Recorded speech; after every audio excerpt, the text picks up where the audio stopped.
Hello friends, நான் college முடிச்சுட்டு வீட்டில் இருக்கும்போது ஃபேஸ்புக்கில் வந்த அட்வர்டைஸ்மெண்ட் மூலமாக டிஜிட்டல் மார்க்கெட்டிங் வேலைக்கு அப்ளை பண்ணேன். அதிலும் 2 டேஸில் ரிப்ளை பண்ணாங்க. இன்டர்வியூக்கு வர சொல்லி இன்டர்வியூ செலக்ட் ஆனால் இன்டீட் ஜாயினிங் சொல்லியிருந்தாங்க. நானும் வீட்டில் சொல்லிவிட்டு இன்டர்வியூக்காக கிளம்பி சென்னைக்கு போனேன். இன்டர்வியூ அட்டன் பண்ணிவிட்டு அப்பாயின்மெண்ட் வாடகை வாங்கிட்டு வெளில வந்தோம். ஏதாவது ரூம் வாடகை கிடைக்குமான்னு அந்த ஏரியாவில் உள்ள டீ கடையில் விசாரித்தேன். அவங்க தான் சொன்னாங்க, ஒரு வீடு இருக்குது, போய் பாருங்கன்னு. நானும் போயிட்டு அந்த வீட்டு காலிங் பெல் எழுதிட்டு நின்னேன். ஒரு 42 வயசு மிக்க ஒரு ஆண்டி வந்து கதவு திறந்தாங்க. என்னென்னு கேட்டாங்க, இதுமாரி மாடியில் ஒரு போர்ஷன் காலியாக இருக்குது, ரெண்ட்டுக்கு வேணும்னு கேட்டோம்.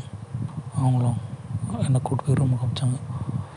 அவங்கள ஓகேண்ணா, அட்வான்ஸ் 10,000, வாடகை 2,000 சொன்னாங்க. நானும் ஓகேன்னு சொன்னேன்.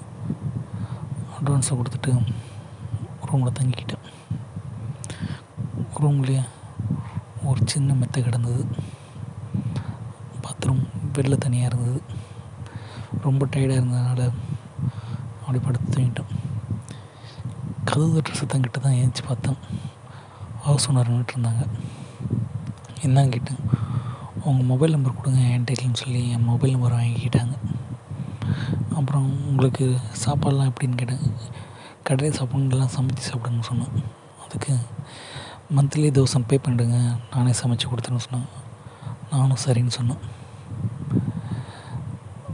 நைட்டு மட்டும் வெளில சாப்பிட்டுக்க சொன்னாங்க. நானும் வெளில போய்ட்டு சாப்பிட்டு வந்து தூங்கிட்டேன். காலைல ஒரு 7:30 மெசேஜ் வந்துருந்தது. ஓப்பன் பண்ணி பார்த்தா 8 மணிக்கு லஞ்சுக்கு டிஃபன் சாப்பிட வர சொல்லியிருந்தாங்க. நானும் போனேன். காலிங் பெல் எழுதி வெயிட் பண்ணேன். நேற்று பார்த்த மாரி இன்றைக்கும் அழகாக இருந்தாங்க.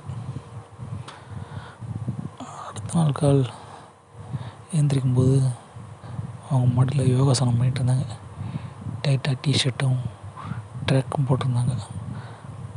டிஷர்ட்டில் அவங்களோட ரெட்டை கோபுரம் நல்லா பெருசாக தெரிஞ்சுது. கீழே அவங்களோட மர்மதேச பொக்கிஷமும் நல்லா உப்பி இருந்தது. அதை பார்த்ததும் அவங்கள அப்படியே பார்த்துட்டே நின்றுட்டேன்.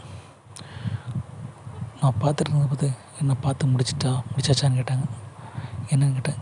இல்லை, நான் யோகாசனம் செஞ்சதை பார்த்துட்டு இருந்தியே, முடிச்சாச்சான்னு கேட்டேன். நான் முடிச்சேன். சரி, சீக்கிரம் கிளம்பி வா, சாப்பிட்லான்னு சொல்லிட்டு கீழே போனாங்க. நானும் கீழே போய் சாப்பிட்டு வேலைக்கு கிளம்பிட்டேன். இப்படியே 2 மாதம் போச்சு.